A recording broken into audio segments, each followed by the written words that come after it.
Thank you so much for joining me today, everybody. I've got Susan with me, and we're going to be talking about data and data strategy and cleaning up data today.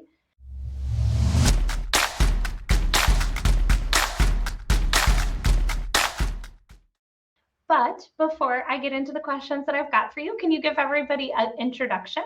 Yeah, hi. Thanks so much for having me, Emma. I'm Susan Walsh. I'm the classification guru, fixer of dirty data. I've had my business for 5 years, been classifying data for a decade. Got a team now. I've written a book, which I will show you right here between the spreadsheets. I am all about making cleaning data fun and interesting because let's face it, it's not the most exciting job in the world to most people, and it's a job that most people don't want to do. So that is my inspiration in life, and I'm very proud to announce that I was listed as a Data IQ 100 top data influencer and leader last week for 2022. So that's me. Congratulations, Thank that's so you. exciting. I know, and it's a bit crazy. Me, an influencer, what? Well, thank you so much for joining me. And I think everybody here is going to know what kind of my first question is. But when we're talking about cleaning up dirty data and kind of looking at that as an idea behind digital transformation, because we're teaming up on this interview, why is it so important to a successful digital transformation to go through that data cleanup process on the front end? Oh, I can't even begin to tell you like the importance of it. And the reason being, I have heard of stories of tens of millions of dollars being lost on projects that have been abandoned because they didn't clean the data before they implemented a new system, a new technology. They also didn't engage the staff.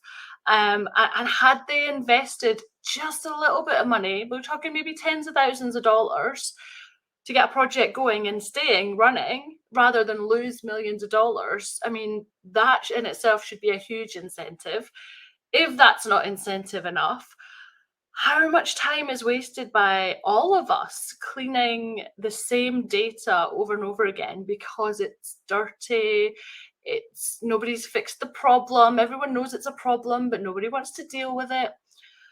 You could literally shave hours off your week, if not a lot more. And if you spread that across a number of different people, then you could be talking days. And that is a significant increase in productivity and a significant decrease in wasted time and money and increased profitability. And that's got to be an incentive for the decision makers because actually they're the ones that tend not to sign off on the data cleaning. And they're the ones that we really need to catch the attention of. So you mentioned an idea in there of like engaging the team. And so I want to use that as kind of my thread for this next question.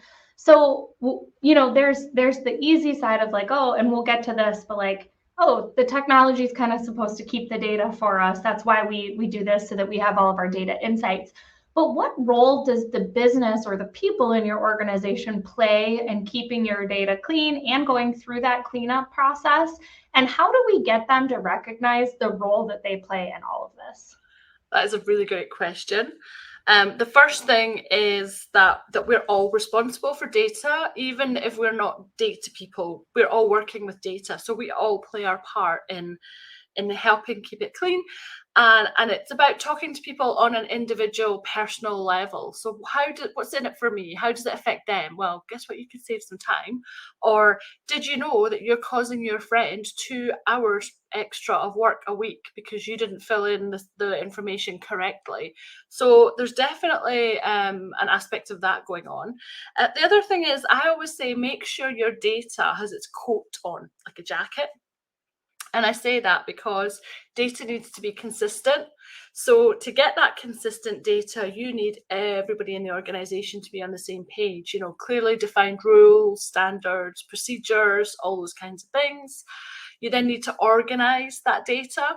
So have it in categories or, by region, by country, by department, by area, by person, anything you want, so that just like if you organize your clothes in a wardrobe, you can pull out exactly what you need really quickly. And then, of course, it's got to be accurate as well. So, it has to be right, fit for purpose, and everybody has to agree on what accurate is. And then once you have your consistency, your organization, and your accuracy, you will have trustworthy data, which means you know that you can present to senior management with the numbers, with the information, and know that it's right, it's accurate, and that they are making the best decisions for the organization that you work in. Because at the end of the day, if the data is wrong, it could impact jobs, business growth, redundancies. It can change the direction of the business, even things like your bonus. If you don't get those numbers right, you might not get the right bonus. There's an incentive to keep your data clean. Yeah. If you ever had one, tie it to the compensation of somebody to help them get to understand the importance. Imagine like somebody had miscategorized some sales. And so you had actually sold like 20% over your target for the year, but didn't know because it had been miscategorized. And you're losing out. Mm-hmm. So when we talk about the role that technology plays, then, we have this concept that technology can kind of take care of it, and we don't necessarily need to support it in any way to make sure that the data that we have that's driving these decisions and enabling these transformed organizations, what role should we look at the technology playing in the data landscape, and how do we support it doing its job? Well, I think that we need to be honest, first of all, about what the technology is capable of. I think there's been a lot of misrepresentation over the years to people who are not necessarily in the industry, but are the decision makers. And so a lot of people believe, oh, it's okay, the software will do it. We don't need to worry about it. But it's, the old adage of garbage in, garbage out. It doesn't matter what technology you have. If you don't have good data going in, you will not get good data going out. And like I was talking about your data coat, it's not just good enough to have a data coat. You have to keep it on. So you need maintenance, regular spot checks of your data.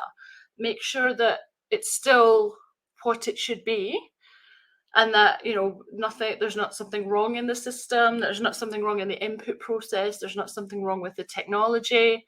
Because if you leave it, what starts as a really small problem within 6 to 12 months could be a massive problem where you have to rework your whole data set or your system. It could be very costly and time consuming as well. I keep having this image, and I don't really know what the data inside the coat is, but it's a lot of little technical things walking around with different color coats on them. Yeah. Yes, I love it. Well, thank you so much for joining me. And I would say anybody that is looking to kind of put their arms around their data strategy, we've got an expert here. Make your way on over to her LinkedIn, check out her content. Even if it's, just reading the book, there's lots of great resources for figuring out how to get your arms around your data strategy. But thank you again for joining me today, and congrats on your most recent award. And have a wonderful day, everyone. Thanks so much. If you're looking for expert tips on how to get started with your transformation or looking to hone in on your approach, make sure that you subscribe to our channel to catch our weekly Digital Transformation Talk series, where we interview experts from around the world on how to make it happen.